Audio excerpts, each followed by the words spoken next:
Welcome to the Aftershock San Jose Earthquake fans. We have big trade news. We have Jeremy Ebobisse, the 24-year-old with the U.S. men's national team cap who plays for the Portland Timbers, primarily as a striker, has been traded to the San Jose Earthquakes for what will amount to about $1 million in general allocation money. It's a huge transaction. It's got people in Portland very upset to lose him. It's got people in San Jose very excited for a kid of this profile, and a move that we don't typically see from this club. So I wanted to break it down a little bit, what we know about the transaction itself, the strengths that he brings to the Quakes and how he might fit in, maybe a couple of weaknesses as well, just to get a full picture of what this is, because this is a big deal and it's going to make a big difference in the way that the club proceeds positively or negatively into the next couple of years. So let's first talk about the transaction. Effectively, it was $500,000 in GAM in 2022 and $500,000 in 2023. I was surprised when I heard the total figure of over $1 million when I first heard it, just because I didn't think the Quakes had that on tap. Turns out they didn't. They used it on the Nathan transaction and some of the structuring they did around there. And so they've actually used future allocation money for this transaction. There's actually an extra $167,000 in allocation for next year as well, which is why you have that odd figure of $1.167 million. And the reason why is that Portland had actually used $167,000 in TAM on Ebobisse this year to buy down his current budget charge, and the Quakes are effectively reimbursing them from that because they're transferring this reduced budget charge over to the Quakes this year, and you can't trade TAM, so the Quakes are kind of reimbursing them in GAM next year. That's why you get the odd figure. Effectively, that means it's about $1 million transaction with some minor incentives on top of it, and a 15% sell-on fee, because Portland recognizes that this is a guy who has some potential to really kind of come into his own, and if he does get sold abroad, they want to have a piece of that as well. It's a huge swing for the Quakes.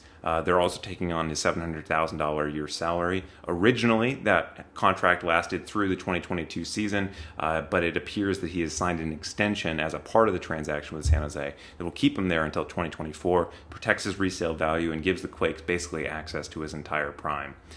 This is a transaction that I don't believe was planned for a very long time by San Jose. The Nathan transaction and things like that, there are some that they've lined up for a long time, and they've done some maneuvering to put themselves in a place to do it. This, to me, appears to be a more opportunistic transaction, where once they knew that he wanted out of Portland and he might be interested in San Jose, they went all in to get it. And it's obviously something that's outside their wheelhouse, because over the last 4 years, they've only done one meaningful intra-league deal, and that was the Remedi deal earlier this year. This kind of swing, though, is unprecedented for them.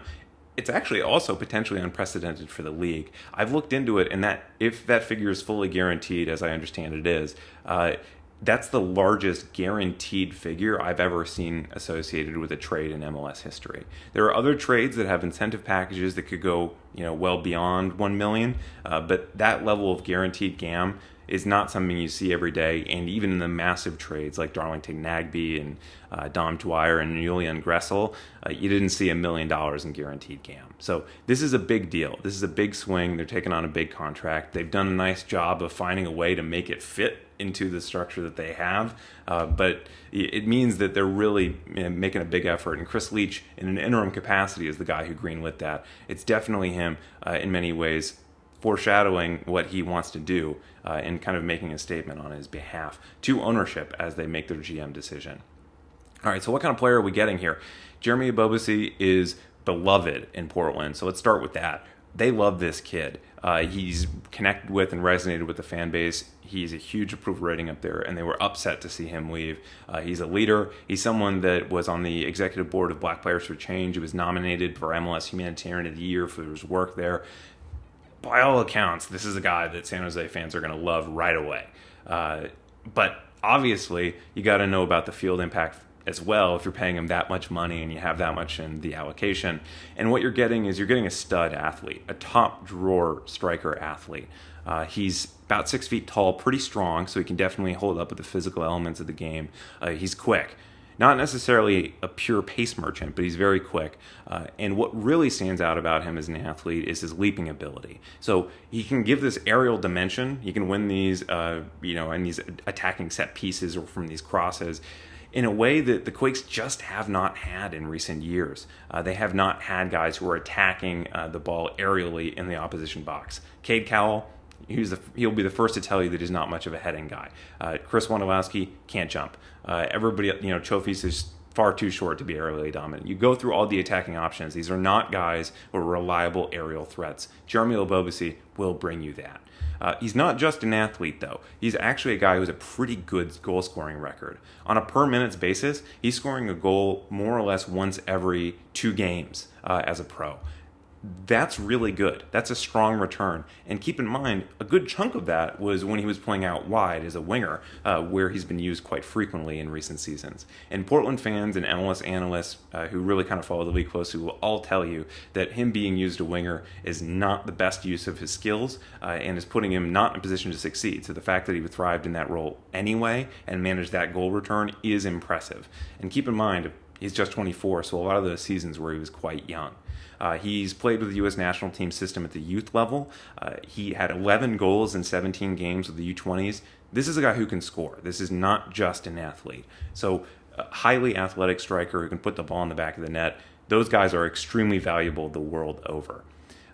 It's not unambiguously a perfect picture. The advanced analytics don't love Ebobisse in many ways. His XG is not particularly great for a striker, even if you isolate just for the times and the seasons that he was primarily playing in that role. He's a good step behind Chris Wondolowski in a per 96 dimension of that, for example. And his goals added, which is another great American soccer analysis statistic, has him kind of at or even slightly below league average as a striker in terms of his goal added through the different dimensions of his game, which includes dribbling. It's not much of a dribbler. Passing, he's kind of average for a forward. Those aren't the things that he's refined at. He's good at getting himself in attacking positions, using that athleticism. And as I said, is at the very least a league average finisher. So what you're going to put him in San Jose, though, is given that athleticism and finishing instinct, he actually could be the perfect version of a pressing forward in Almeida's system if he buys into it and he kind of fits into that role tactically, harrying opposing defenders and finishing chances when they come along his way.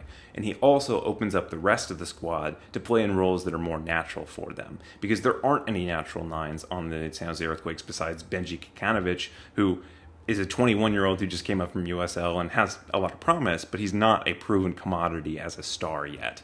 Instead, you have guys like Chris Wondolowski who like playing off of a number 9. You have Cade Cowell who prefers to attack from wide left. You have Christian Espinosa who's a winger. You have Chofis who's false 9 at best, but really is more of a number 10. Ebobisse will allow all of those guys to be put into more natural positions for them, and he can actually fulfill the role as Almeida wants it. But the final kind of hesitation there is that's a lot of money. GAM is an important, valuable asset. It can be used for anything in roster construction and is therefore more valuable than TAM, more valuable than on-cap space, which can only be used for roster salaries and can't be traded. It's even more valuable than actual dollars that you're spending on foreign players, because there's ways for that to not hit the budget at all. GAM is the most useful of all those things. Think of it as cash versus all those other things are basically like credit card points or something. They're limited in various ways.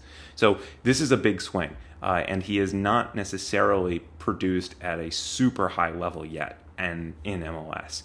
What San Jose is betting on is he's a 24-year-old who's been put out of position in a lot of ways, who hasn't always kind of gotten a nice run of games in his preferred role, and that he might flourish in Almeida's system. If he does, $1 million in GAM, it won't feel like anything, and he'll be a hot commodity you can sell onto Europe for much more than that over time. If he doesn't, it'll be a little bit harder of a stretch. He might not affect this year's playoff race. I don't know if the Quakes are good enough to get fully back into it, but with a 24-year-old, you're talking about the next couple years he'll be a contributor as well. So we'll see how this pans out, but this is a big, aggressive transaction for the team, and I'm excited to see where it goes.